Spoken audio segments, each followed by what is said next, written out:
Okay, so I recently went abroad for a semester. I studied abroad spring semester of my junior year, so this past semester. Um, and I originally wanted to do a series of video blogs, but kind of time just didn't really agree with me, and I kind of forgot about it and everything. I ended up just keeping a written blog, but I think sometimes it's better to hear advice than to read it. So I'm going to start now with a blog and just kind of say general things about studying abroad and like what you should bring, what you shouldn't bring, other kind of do's and don'ts, or advice on just general kind of things. So this first video I'm gonna do is just gonna be about packing, and to give a little bit of a background, I studied abroad in London, England, at the University of Westminster through ISA, and I left the United States on January 4th and came back May 25th. So I was there for 5 months, living there and everything. So it was a long time, but it was a good time, I guess. If you're like just thinking of studying abroad and you don't really know if you want to do it. Like, it is the best experience, I think, of my life. Like, it was such a life-changing, like, once-in-a-lifetime opportunity that you should never pass up. Like, just go abroad. It's awesome and it's amazing. Like, every expectation I had was like met and then some, like with all the places like I visited, which I'll talk about later, but like Paris was amazing, like London in general was amazing. It's just such an awesome experience, and what better way to study than to do it in a different country, and it's just amazing. So after that little spiel, I was a relatively light packer. I made it there with one giant suitcase. Well, it wasn't like giant, but a big suitcase, a carry-on, and a backpack. And that's all I took. And that is relatively not a lot, because there are other people who I ended up meeting there that brought like 2 big suitcases that they had to check, and then by the end of the trip they had to buy another suitcase because they couldn't fit all their stuff. And I amazingly went there with the same amount of luggage that I came home with, even with the stuff that I bought there. So that was really good. I guess what I was originally thinking when I was packing and everything, I was just like, oh my god, I'm gonna need this, I'm gonna need that, and really you don't really need to pack a whole lot. Like, I know 5 months seems scary, or like a whole semester seems scary, and you're like, oh my god, I have to pack clothes for all this. But if you think about it, like, if you just pack things that can be paired with everything, then it takes like a whole lot less space in your suitcase. And even with me, like with some of the things I packed, I never even wore them. Like, there were certain tops and like a couple dresses that I brought, and like I never even wore them. And I know a couple of my friends who brought a lot. They said they definitely didn't need to bring as much as they did.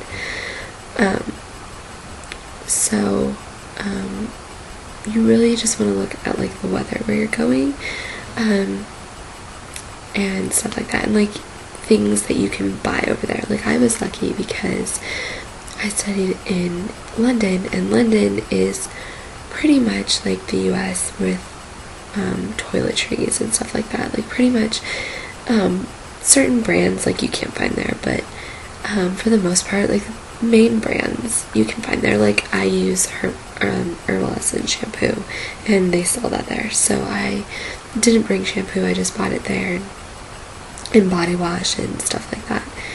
And the funny thing is I originally was bringing like a whole bunch of stuff. Like, I was gonna bring a big bottle of like Tresemme hair shampoo and stuff like that.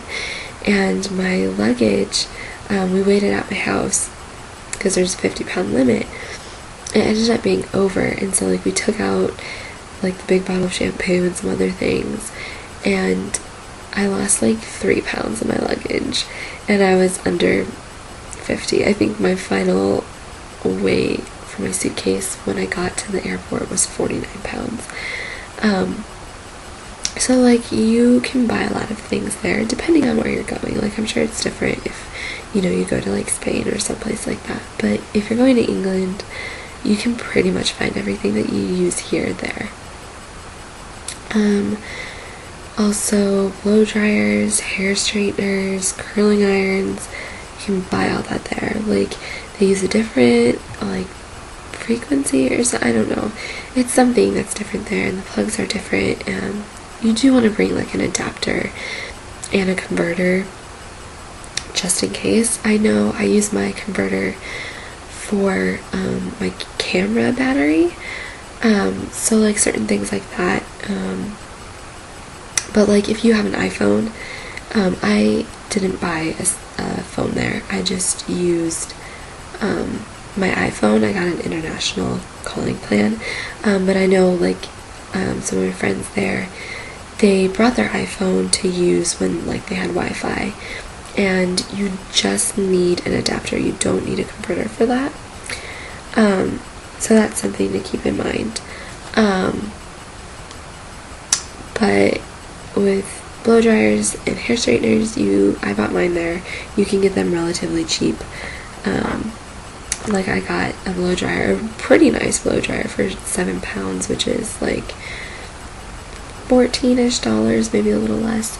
And I got a hair straightener for around the same. It was a little bit of a crappy one, so maybe spend a little bit more on the hair straightener. But I didn't really use it that much because the humidity was so bad there that it was poof. But yeah, so you don't want to risk like burning out your blow dryer, and you don't want to waste the luggage space.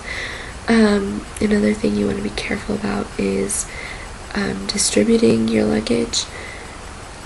So like, if you have a favorite dress or a favorite top that you're bringing, make sure you pack it in your carry-on, because there's always the risk that you could lose your luggage. And I know from experience, because when I was coming home, the airline ended up losing my luggage, and I had half my souvenirs that I had bought in there, and I was really upset, but I ended up getting my luggage back. But you just want to be on the safe side. And there was a girl in my program who actually, on the way there, they lost her luggage, and she was on my connecting flight. I had a connecting flight in Canada to Heathrow, and she was on that flight, and they ended up losing her luggage. I was so thankful that they didn't lose mine, because I only had like one suitcase. But yeah, so you just want to be aware of that, I mean, it possibly might not happen to you. Like, I didn't think it would happen to me, but I'll get to that later. But it's always a possibility, so you just want to be mindful of that. I purchased a luggage lock for my luggage, not for my big checked luggage, but for my carry-on, because sometimes especially if you're on like a big plane, like one of those big like Airbuses, sometimes if you're the last person on, there's not enough overhead compartment space by where you are. So like, when I flew there, I had to put my luggage like several rows ahead of me, so just to be on the safe side, I bought one of those TSA approved luggage locks. And it actually came in handy because when we went to like Spain and when we went to Paris and I just used my backpack, I was able to lock up my backpack and leave it in the hostel that we stayed at. So that's a good investment to purchase, especially when packing. I know this is like, I don't know if you've flown before or whatever, but make sure you have like an address tag thing on your luggage just in case, and make sure it's of the address of the place where you're staying or where you're supposed to send mail to, because you want it to be sent there and not sent back home, but you also want to make sure you change it when you're on your flight home. And then I tied ribbons on my suitcase just so I could differentiate it from other people's luggage. So that's really it about packing. Oh, a technique to use to save space is if you roll your clothes into like rolls, it saves so much space and you can fit so much more in your suitcase. So keep that in mind. Also keep in mind like certain activities that you usually do that you may want to do, because like I originally didn't pack my tennis shoes and I was like, no, I'm not going to use my tennis shoes, I'll just wear, my boots or my Sperry's. But then I got there and I like to run, and London has some awesome parks to run in, and I actually had to have my parents mail my tennis shoes to me because I was stupid and didn't pack them. So just be mindful of things like that. If there's certain habits that that you do that you really like, so be mindful of that. I brought a pair of heels, but I didn't even wear them. So it's always kind of nice to be on the safe side and be like, well, I possibly might wear these or I might not, because it's better to have them than to not have them. Actually, I wore them once. But so just be aware of that. Like when you're packing, just think, am I gonna wear this? Because if there's not even a remote possibility that you might wear it, but you just like it, don't pack it. And you'll probably end up buying clothes over there because you'll want to fit in with, their fashion style and stuff like that. Because I know I did. Also, for girls, I would suggest investing in like a crossbody purse that has a zipper or flap or whatever, because pickpocketing is definitely a thing that happens in Europe and you want to be mindful of. I think that was like my biggest worry going there, was just being pickpocketed. Luckily I wasn't, but I did witness a pickpocketing or an almost pickpocketing, and that really freaked me out. So crossbody bags, definitely the way to go, especially if you're going to be traveling to other countries. It's nice to keep all your important documents like your passport in there, and I also had documents that I had to bring with me everywhere I went to show that I was allowed to study in the UK. So you want to be mindful of that, and it's better to have it closer to you than like in a backpack. So that is something that you should be aware of. Other than that, I think that's about it for packing. So just, keep in mind where you're going, what the weather's like. Make sure you pack, the essentials that you desperately need. Toiletries and all that you can get over there. I would suggest bringing enough makeup to last you, because makeup can get kind of expensive. Even like CoverGirl and Maybelline is expensive there. So just be mindful of that, and yeah, I mean, that's basically all that I have. If you have any questions, just let me know in below.